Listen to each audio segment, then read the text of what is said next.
Salut l'équipe, j'espère que vous allez bien. Nouvelle vidéo aujourd'hui, les gars, on va revenir sur cette élimination contre Nice en huitième de finale de Coupe de France.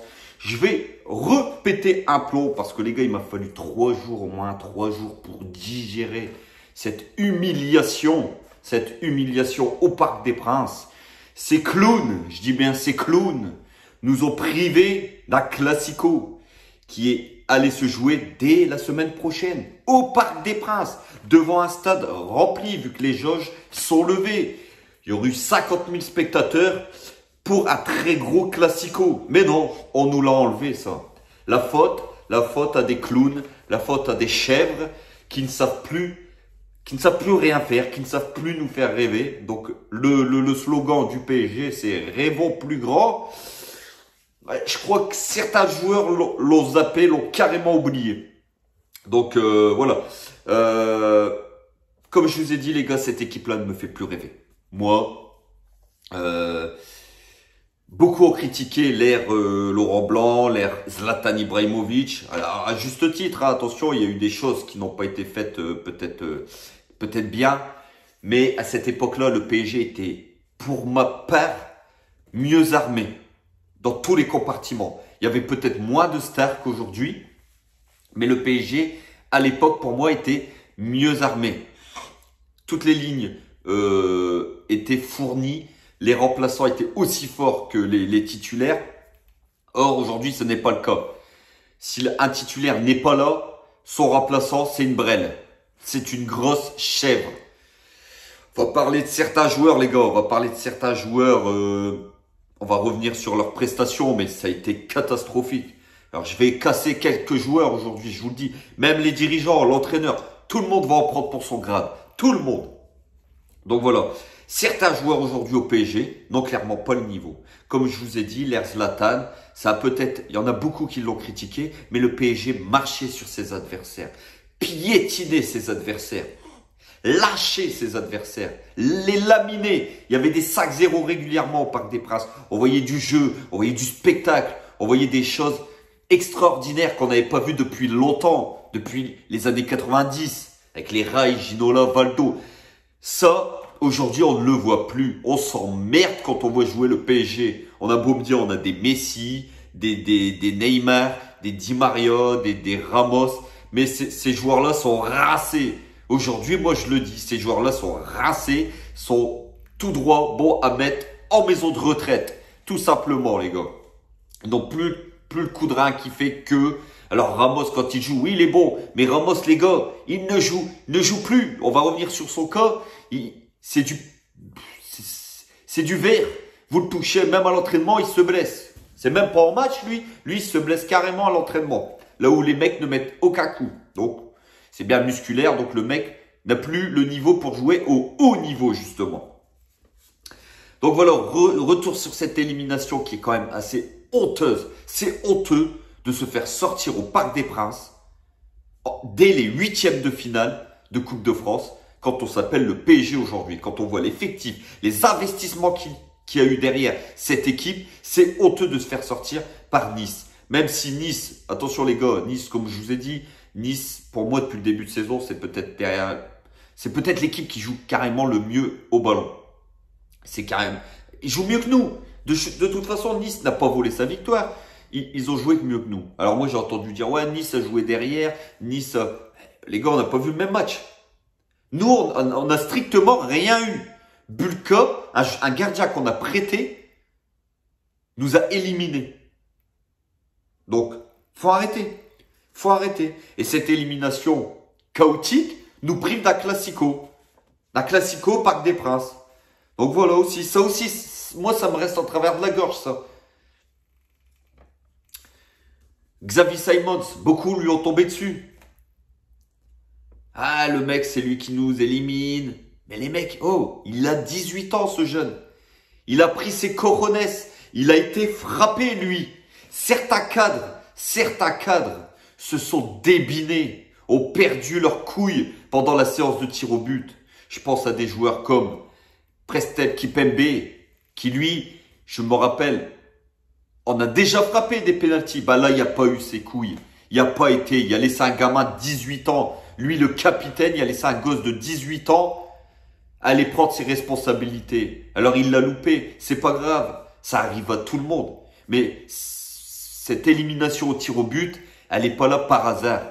Elle résulte il se passe quelque chose de pas bon depuis septembre. C'est cette chèvre d'entraîneur, on va en reparler, mais cette chèvre d'entraîneur qui ne sert à rien tactiquement. Même mon gosse de 6 ans est meilleur, les gars. Donc voilà, certains joueurs n'ont pas pris leur coronesse pendant cette séance de tir au but. Donc voilà, on va parler justement de certains joueurs. Sergio Ramos, les gars, Sergio Ramos. Alors, bizarrement, le mec, 15 jours avant le Real Madrid, il se blesse. Et aujourd'hui, on nous dit que il est très très incertain pour le match du Real. Mais c'était sûr à 100% qu'il n'allait pas jouer contre le Real Madrid. Les gars, il est venu au PSG, pourquoi? Parce que le Real ne voulait pas lui donner l'argent qu'il voulait, le salaire qu'il voulait. Parce que le mec est tout le temps blessé. Il n'y a que le PSG, le dindon de la farce, qui est la seule équipe à aligner 12 millions d'euros par an pour un joueur qui ne joue jamais. Eh oui, il faut s'appeler PSG aujourd'hui. Le mec, il est venu, pas de souci, hein. Les gars, le PSG pour lui, c'est la poule aux œufs d'or. Le gars, depuis septembre, on va être au mois de février. Donc la saison se termine dans 3 mois. Le mec n'a joué que 2 matchs. 2 matchs. Il est venu prendre 12 millions d'euros. Le mec a gagné à l'euro million sans jouer. Sans jouer, c'est le cas de le dire, les gars. C'est incroyable. C'est incroyable. Ce qui se passe au PSG à l'heure actuelle, c'est incroyable. On pourrait faire une série Netflix sur ce club. D'ailleurs, c'est ce qui se passe. Hein, tous les joueurs sortent leurs vidéos, leur carrière sur Netflix. Hein, ils nous font voir que le final 8, limite, on est passé à ça de la gagner. Mais on s'est fait laminer en finale quand le Bayern en a été inexistant. Franchement, il y avait 2 classes d'écart ce jour-là entre les 2 équipes. Alors arrêtons qu'on croit qu'on a failli gagner cette Ligue des Champions. L'année dernière, on se fait éliminer en demi, on s'est fait humilier sur les 2 matchs contre Manchester City. Mahrez nous a mis la misère. Donc voilà, le cas Ramos, et il y a une énigme derrière, c'est pas possible, les gars. Certains joueurs aussi, mais vous avez vu le niveau de cette équipe lundi contre Nice. C'est dégueulasse à voir jouer. C'est dégueulasse à voir jouer. Moi, il me donne envie de vomir. J'ai failli m'endormir. Depuis le mois de septembre, franchement, les gars, il y a beaucoup de matchs où j'ai failli m'endormir. Alors que, habituellement, voilà, le PSG joue, l'adrénaline, elle est là. On est tous surexcités. On attend ça depuis... dès qu'on se lève le matin, on se dit, ouais, le soir, il y a un match, Paris joue, on est chaud, vous voyez. Mais aujourd'hui, non. Aujourd'hui, non. Paris joue, on regarde, mais limite, on va s'endormir devant la télé. Parce qu'il ne se passe plus rien dans cette équipe. Même le coach va s'endormir sur le banc. D'ailleurs, lui, on va en reparler un petit peu après. Parce que lui, sa compo a été pourrie. Sa compo a été moisie. Dagba, les gars. Dagba. Alors, je veux bien qu'il l'a fait jouer. Qu'il l'a fait jouer parce que Ramos est blessé. Que Marquinhos est aux éliminatoires de la CAN, donc il a dû mettre Kerrer dans l'axe, mais Dagba, arrêtez de le faire jouer, hein. Et le mec se permet encore de dire, je reste au PSG, je veux pas aller à Saint-Etienne, je veux pas aller là. Mais mon gars, t'as rien à dire, t'es nul.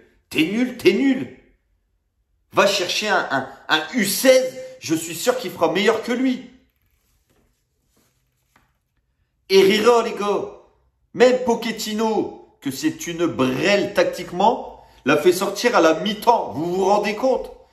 Alors si lui déjà l'a vu, alors qu'il est nul tactiquement, le Pochettino, imaginez-nous qu'on regarde tous les matchs.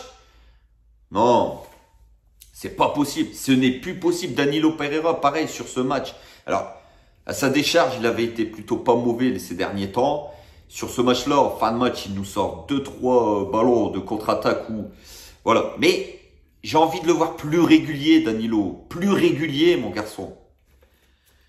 Alors, Draxler, les gars. Mais qui va vouloir de ce mec? À part faire des photos, des snaps, des photos Instagram. Avec sa meuf. Il est en train de l'exposer comme un bijou sur les réseaux sociaux. Mon gars, t'as oublié de jouer au football. Tu ne penses qu'à ta meuf, qu'à la sortir, qu'à faire le Fashion Week. Mais tu ne sais plus jouer au foot aujourd'hui. Tu ne sais plus jouer au foot. Tu es une déco sur le terrain, un pot de fleurs, vous voyez, qu'on met dans un coin d'un salon. Et le mec, il est là. C'est une déco aujourd'hui, Draxler. Il ne sait plus rien faire.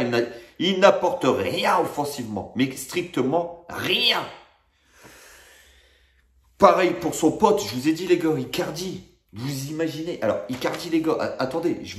Parce qu'il y a des mecs encore aujourd'hui qui me disent qu'Icardi, c'est pas de sa faute. Qu'il n'a pas les ballons. Alors, attendez. Je vais vous donner une stat sur ce match-là qui est assez hallucinante. Hallucinante. 6 ballons touchés, notre ami. 6 ballons touchés. Avec sa vieille coupe dégueulasse, sa vieille colo. Une vieille coloration toute pourrie. Mais mon gars, tu vois pas que tu es ridicule sur le terrain. Alors les gars, 6 ballons touchés. Sur les 6, il en a perdu 3 sur 90 minutes. Sur 65 minutes de jeu, pardon. 65 minutes. Parce que l'autre, il a quand même vu clair au bout d'un moment. Pochettino, il a vu que, voilà, il a sorti, il servait de déco aussi sur le match, donc il l'a sorti. Alors, sur les 6 ballons touchés, à préciser qu'il a donné le coup d'envoi. Non, mais, vous imaginez. Et il y a des mecs aujourd'hui qui sont encore foutus de le défendre, ce mec-là. Bon, les gars, qu'est-ce que vous voulez que je vous dise? Mais qu'est-ce que vous voulez que je vous dise? Pareil, Messi. Messi, les gars. Alors, je sais que ça te fait chier, mon gars, de jouer au PSG, que tu voulais finir ta carrière à Barcelone. Hein? On le sait tous. On n'est pas bête. On est loin d'être con. Mais fais un minimum. Quand tu es payé 41 millions d'euros par an, fais un minimum, mon gars. Tu ne sais même plus dribbler un joueur. Messi, aujourd'hui, franchement, les gars, c'est une catastrophe. Pour moi, j'aurais été Messi, j'aurais arrêté. J'aurais fini par la grande porte, sorti par la grande porte. Là, il se ridiculise, le mec. Se ridiculise. Alors, il y a beaucoup de gens encore qui ne lui tapent pas dessus. Hein. Mais le mec, c'est un but depuis le début de la saison, les gars. Un but quand on s'appelle Lionel Messi. 7 ballons d'or. Alors, pour les mecs qui critiquent Cristiano Ronaldo, je peux vous dire qu'à Manchester United, déjà, c'est à un autre niveau. Et il claque. Même si actuellement, voilà, il n'est pas très bien avec l'entraîneur.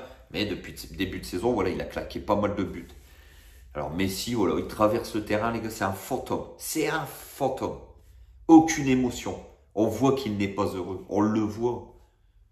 Même son penalty qu'il marque pendant la séance de tir au but, il le frappe, mais franchement, il aurait été le dimanche matin à l'entraînement, c'était pareil, quoi. Non, c'est une catastrophe, franchement, c'est une catastrophe. Comment voulez-vous? Moi, c'est pareil, il faudra m'expliquer, les gars. Mbappé qui est sur le banc. Mbappé qui est sur le banc. Mais vous vous rendez compte? Ton meilleur joueur, tu le mets sur le banc, alors que tu as les 3/4, c'est des brels sur le terrain. Tu sais très bien qu'il ne va rien se passer. Dès qu'on voit la compo, on sait qu'il ne va rien se passer ce soir. Moi, dès que j'ai vu la compo, les gars, vous me croyez ou pas? Dès que j'ai vu la compo, j'ai dit ce soir, on passe pas. J'ai dit ce soir, on passe pas. Parce que quand on connaît un minimum le football et qu'on voit les joueurs jouer depuis le début de saison, on sait très bien qu'ils n'ont pas le niveau. Ils n'ont pas le niveau. L'équipe B du PSG, rappelez-vous, sous l'ère Zlatan que beaucoup critiquent, mais même cette équipe B-là, elle finissait premier facile du championnat. Aujourd'hui, l'équipe B du PSG, elle joue la deuxième partie de tableau, les gars. Et ça, c'est la vérité aujourd'hui. Alors, arrêtez d'acheter des stars qui ont 40 piges. Acheter des jeunes qui en veulent, qui mouillent le maillot, bordel. Mais ça, c'est Leonardo. Leonardo, que tout le monde, beaucoup. Alors, Leonardo a fait un boulot énorme. Il a ramené pas mal de joueurs depuis 2011-2012. Mais quand il faut savoir donner, quitter le navire, il faut le quitter. Aujourd'hui, Leonardo est incapable de nous vendre un joueur. Incapable de nous vendre un joueur. Et il attire des joueurs qui sont gratuits, mais qui sont en fin de carrière. Donc, ça ne sert à rien. Donc voilà, Mbappé, alors c'était peut-être une punition vu que voilà, il va partir au Real, on le sait tous. Et ça a fuité, un salaire de 50 millions d'euros. Alors lui, il nous dit, il joue pas pour l'argent, lui, il veut découvrir d'autres cultures. Fous-toi bien de notre gueule aussi, toi. Hein, 50 millions d'euros par an. Non, tu veux le pognon et tu veux te barrer du PSG. Tu veux les deux, mon coco. Et tu veux une grosse prime à la signature. Donc arrête de te foutre de nous, parce que le mec aujourd'hui, s'il l'annonce aujourd'hui, hein, il va se faire lyncher jusqu'à la fin de saison. C'est le petit chouchou du Parc des Princes. Mais si demain il dit oui, j'ai signé au Real, oui, je quitte le PSG, il va se faire huer. Il y aura des banderoles dans le stade en le traitant et ça, il ne veut pas. Donc comme c'est des rois de la communication, eh ben ils vont annoncer ça en fin de saison. Donc voilà, arrête de prendre les gens pour des cons. Prends tes cojones aussi, toi, hein, et dis-le clairement, je veux quitter le PSG. Je me suis déjà engagé avec le Real Madrid. Voilà, ça. Au moins, on dira, t'as pris tes couilles. Parce que même pas la séance de tir au but, hein, les grands joueurs, on sait tous qui tire le 5e penalty. Lui, tellement il y a eu peur, comme avec l'équipe de France, il a tiré en 2e position, les gars. Hein, ça, c'est pas par hasard non plus. Donc voilà. Donc là, on va parler du cas Pochettino. Le cas Pochettino. Alors, les gars, avant, je vais vous donner une phrase. Parce que quand Xavi Simons loupe son penalty, lui, le gars, nous dit quoi? Faire tirer Xavi Simons n'a pas été ma décision. Alors, c'est pas lui qui décide. Alors, je sais pas, c'est peut-être le jardinier du Parc des Princes qui décide l'ordre des tireurs, hein, je ne sais pas. Mais à quoi tu sers, mon gars? À quoi tu sers? C'est incroyable. Mais c'est incroyable. Franchement, moi je n'en peux plus de ce coach, ce vieux coach tout moisi. Hein, même Galtier dit Xavi Simons et il est allé au culot et à l'envie. Même lui. Mais prenez-moi un mec comme Galtier. L'année dernière, il est champion de France avec Lille. Cette année, il y a Nice, il y a des jeunes. Le mec, il est 2e du championnat. Allez le chercher. Oui, c'est pas un mot ronflant, mais le mec en veut. Le mec, on voit que ça pue le football, Galtier. Hein? Alors, Pochettino, il pue la merde. Alors, tout simplement, les gars. Donc voilà, Pochettino, les gars, a remporté 68% de ses matchs en compétition officielle sur le banc avec le PSG. Hein? C'est le plus faible ratio de victoire pour un entraîneur parisien depuis Carlo Ancelotti en 2013. Sauf que Ancelotti n'avait pas la même équipe, les gars, à l'époque. Hein, à l'époque, on se tapait quand des Gamero, des Waro et compagnie. Hein, et aujourd'hui, Pochettino, lui, il a Messi, Neymar, Mbappé, Verratti, Di Maria, Marquinhos, Ramos, Donnarumma et j'en passe et des meilleurs. Donc, je pense qu'on n'est pas sur la même statistique, sur les mêmes ratios, hein, d'accord, on est plutôt d'accord sur ce point de vue-là. Donc voilà les gars, voilà ce qu'il y a à dire. Moi, tout simplement, je n'en peux plus de cette équipe. Virez-moi pas mal de joueurs. Les vendre, c'est impossible de les vendre. Ils sont tellement nuls qu'aucun club n'achètera, va miser sur ces joueurs-là. Donc autant leur mettre des fins de contrat, résilier les contrats et les dégager tout simplement. Voilà, aujourd'hui, il n'y a que ça comme solution. Donc voilà les gars, comme d'habitude, n'hésitez pas à vous abonner. Un grand merci à tous les nouveaux abonnés. Ça fait énormément plaisir. Hein, ça donne de la force, ça donne de la puissance à la chaîne les gars. Et ça nous donne, nous les youtubeurs parisiens, envie de continuer à vous faire plaisir et à nous faire plaisir surtout. Donc voilà les gars, à bientôt. On se retrouve très bientôt dans la semaine. Dimanche soir, gros match les gars. Le PSG se déplace à Lille. Alors là aussi, je vous dis les gars, ça va pas être une partie de plaisir. Tout simplement. Mais bon, on aura le temps d'en discuter dans l'avant-match contre Lille. Donc voilà les gars, passez un très bonne fin d'après-midi. À bientôt. Et ici c'est Paris. Et Paris est magique les frères.